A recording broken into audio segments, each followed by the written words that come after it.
नमस्कार बच्चों। तो बेटा आगे हमने जो बायोट लॉ किया है उसकी फर्स्ट एप्लीकेशन हमने कंप्लीट कर ली थी। मैग्नेटिक फील्ड इंटेंसिटी हमने निकाला था due to a long straight wire carrying current की वजह से। और इसी में आगे है बेटा हम निकालेंगे बायोट लॉ की सेकेंड एप्लीकेशन। हम मैग्नेटिक फील्ड इंटेंसिटी का वैल्यू हम निकालेंगे due to a circular ring carrying current।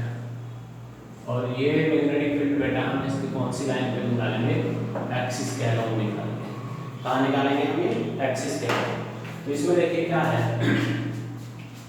सबसे पहले तो आपको एक सर्कुलर रिंग आपको लेट करना पड़ेगा। मान लीजिए कि सर्कुलर रिंग है, ठीक है, आपका सर्कुलर रिंग। और बेटा इस सर्कुलर रिंग का यहां से यहां तक ये जो रेडियस है, इस रेडियस को हमने a मान लिया। कितना मान लिया बेटा? इसको a मान लिया। अब एक लाइन इसके सेंटर में से बिल्कुल एक्सिस के अंदर से पास कर रही है। ये एक्सिस है इसका और इस एक्सिस के अंदर से पास कर रही है। और यहाँ पर कोई पॉइंट है P, ठीक है ना। इस P पॉइंट, ये P जो है वो इसके सेंटर से कितना डिस्टेंस पे है? मान लीजिएगा x डिस्टेंस पे। अब इसके अंदर से करंट जा रहा है, ये करंट कैरिंग कंडक्टर है, इसमें से करंट फ्लो कर रहा है। इसमें जो करंट फ्लो कर रहा है I, इस करंट फ्लो की वजह से इसके ऊपर P पॉइंट के ऊपर हम क्या निकालेंगे? मैग्नेटिक फील्ड इंटेंसिटी का वैल्यू निकालेंगे। यूज किसका करेंगे? बायोट लॉ का यूज करेंगे। तो उसके लिए क्या करेंगे देखिए। अब हम एक तो करंट एलिमेंट हम यहाँ लेट कर लेंगे और एक करंट एलिमेंट हम यहाँ लेट कर लेंगे। आपको दो करंट एलिमेंट लेट करने हैं। स्मॉल करंट एलिमेंट हमारे पास होंगे तभी तो हम क्या लगा सकते हैं? बायोट लॉ लगा सकते हैं। तो यहाँ पर बेटा आपने ये जो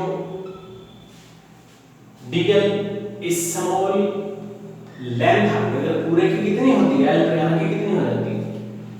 डीएल। और इसके अंदर से करंट कितना जा रहा है बेटा? आई। तो ये आई डीएल जो है ये यहाँ पर स्मॉल करंट एलिमेंट आ गया बेटा। क्या आ गया? Small current element. अब इस स्मॉल करंट एलिमेंट की वजह से इस पी पॉइंट के ऊपर हमें क्या निकालना है? Magnetic field intensity. तो वो मैग्नेटिक फील्ड इंटेंसिटी का डायरेक्शन क्या हो जाएगा? डीपी इस डायरेक्शन में हो जाएगा। अब ये x है, ये a है, तो ये वाला डिस्टेंस आपके पास कितना हो जाएगा? a square plus x square Pythagoras theorem के अकॉर्डिंग। क्लियर है ना ये? तो अब देखिए, अब ये dv का वैल्यू आप निकाल लीजिए। अब ये dv क्या है? ये है magnetic field intensity at p due to small current element IDL according to Biot law है ये। तो ये किसके बराबर होता है बेटा? dB is equal to mu naught by 4 pi I dl sin of theta by में r square। अब r square यानी ये वाला डिस्टेंस। अब under root a square x square है नहीं, इसका स्क्वायर करेंगे तो ये अंडर रूट तो हट जाएगा। यहाँ पे क्या बचेगा? a square plus x square. ठीक है ना, समझ में आ गया ना? अंडर रूट था लेकिन स्क्वायर है तो उससे हट गया, ये हो गया।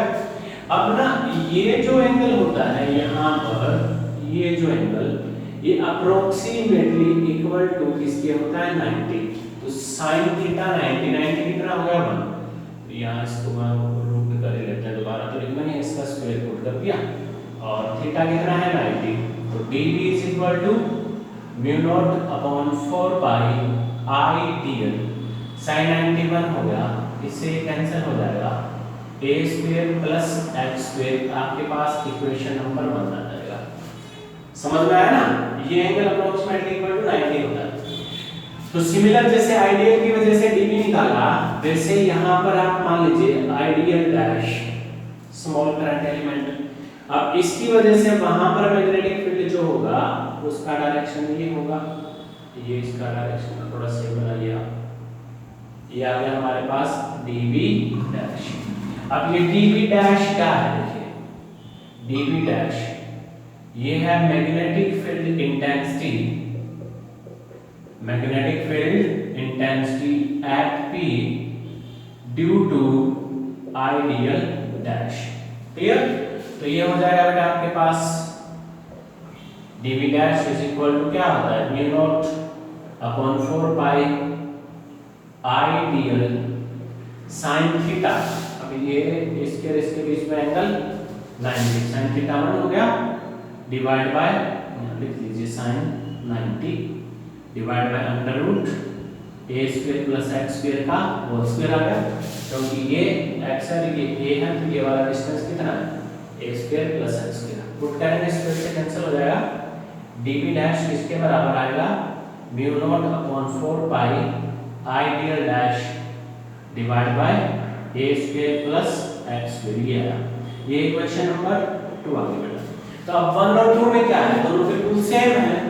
यहाँ पर मैग्नेटिक फील्ड इंटेंसिटी क्या है, इसकी वजह से सेम आया, ये mu not upon 4 pi ideal sine theta I dl by a square plus x square का स्क्वायर रूट से कैंसिल हो गया ना, ये आया और यहाँ पर भी आपके पास ये आया, दोनों क्या है सिमिलर है। इसका मतलब यहाँ पर मैग्नेटिक फील्ड इसकी वजह से भी आ गया, इसकी वजह से आ गया, दोनों क्या है सेम। अब क्या करेंगे, क्योंकि मैग्नेटिक फील्ड इंटेंसिटी एक वेक्टर क्वांटिटी होता है तो इसको हम कंपोनेंट में तोड़ देंगे। एक कंपोनेंट इसका इधर बनेगा, एक कंपोनेंट इधर बनेगा, दो कंपोनेंट बनेंगे। अब इसी में ध्यान रखिए ये जो एंगल है ना ये फाई एंगल है, ये दो एंगल जो इसके बीच में बनेंगे क्या है फाई। अब dv डैश, अब ये एंगल फाई है तो ऊपर ये भी एंगल जो होगा वो फाई होगा और dv डैश ऊपर आ जाएगा आपका cos फाई और इधर आ जाएगा dv डैश sin फाई। और इसके कंपोनेंट तोड़ दिया आपके पास, एक कंपोनेंट इधर और एक इधर, इसका परपेंडिकुलर कंपोनेंट क्या होगा dv cos फाई और यहाँ पे dv sin फाई। तो ये तो इक्वल एंड अपोजिट है, दोनों क्या हो गए कैंसिल। तो net magnetic field at p उतार लीजिए इतना, आगे करवा लेता हूं यहां से। Net magnetic field intensity at p is small ही होगा, किसके बराबर होगा, dv sin फाई के बराबर होगा, या dv डैश sin फाई दोनों सेम है तो dv इज इक्वल टू, इसका वैल्यू पुट कर दीजिए, पीछे तो निकाला था mu naught upon 4 pi IDL a square plus x square into में sin फाई। अब इस ये जो ट्रायंगल है, चाहे ऊपर वाला ट्रायंगल चाहे नीचे वाला ट्रायंगल, sin फाई का वैल्यू जब निकालोगे आप तो dv is equal to mu not upon 4 pi IDL a square plus x square sin phi इसके बराबर हो जाएगा ये डिवाइड बाय ये, तो ये आपके पास कितना आ गया a और ये कितना है under root a square plus x square. तो ये dv हो जाएगा बेटा आपका mu not upon 4 pi IDL a, इसका करेंगे तो ये क्या हो जाएगा a square plus x square की पावर 3/2। क्लियर? ये तो स्मॉल आ गया, पूरे के लिए क्या कर देंगे बेटा इसको इंटीग्रेशन कर देंगे, तो dv किसके बराबर होगा b mu naught i a upon 4 pi a square plus x square की पावर 3/2 बाहर आ गया, अंदर रहेगा dl। dl क्या होगी इसकी सरकमफेरेंस, रेडियस a ले रखा है, सरकमफेरेंस क्या हो जाएगी 2 पाई a, तो dl का इंटीग्रेशन आ गया 2 पाई a।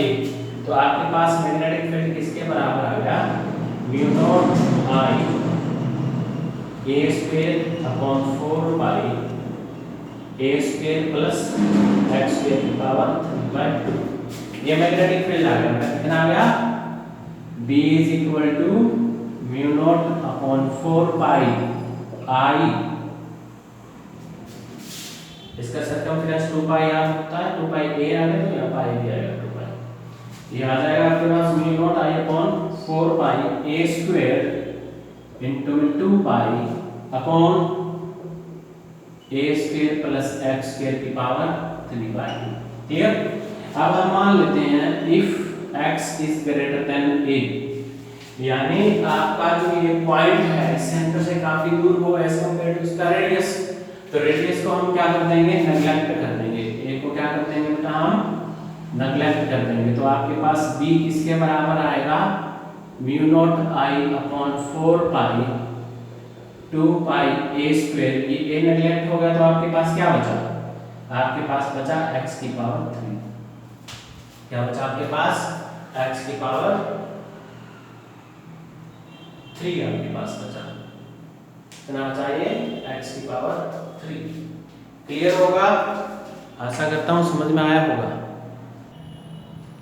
तो ये आपके पास बेटा मैग्नेटिक फील्ड इंटेंसिटी का वैल्यू आ गया किसी एक पॉइंट P के ऊपर due to a circular ring carrying current. अब इसी से रिलेटेड एक और टॉपिक हम करेंगे जो स्पायर लॉ की लास्ट एप्लीकेशन होगी, और उसमें क्या देखिए हम सेंटर में निकालेंगे।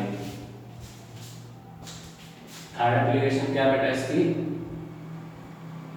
Magnetic field intensity, magnetic field intensity at the centre of circular coil carrying current, centre of circular coil. तो इसके लिए बेटा आपको एक सर्कुलर कॉइल चाहिए होगी, तो ये आपके पास सर्कुलर कॉइल है मान लीजिए। ठीक है बेटा, आपके पास एक सर्कुलर कॉइल इस टाइप का। अब इसमें से करंट I ऊपर जा रहा है, I इसमें से बाहर आ रहा है, ये I करंट ऐसे जा रहा है ऐसे। तो आपको इसका सेंटर है वो, और सेंटर से यहाँ तक का डिस्टेंस कितना आ रहा है, तो एंगल कितना होगा बेटा, ये 90 डिग्री का एंगल हो गया। अब इस पे कट करेगा तो यहाँ पे DL करंट कितना डाला I DL क्या हो गया, करंट एलिमेंट, इसका मतलब यहाँ पे क्या लगेगा, बायोट लॉ। थीटा ऑलरेडी आपको पता कितना है 90, तो आप अप्लाई कर दीजिए बायोट लॉ। क्या होता है, mu not upon 4 pi I DL sin theta कितना है 90 डिवाइड बाय r²।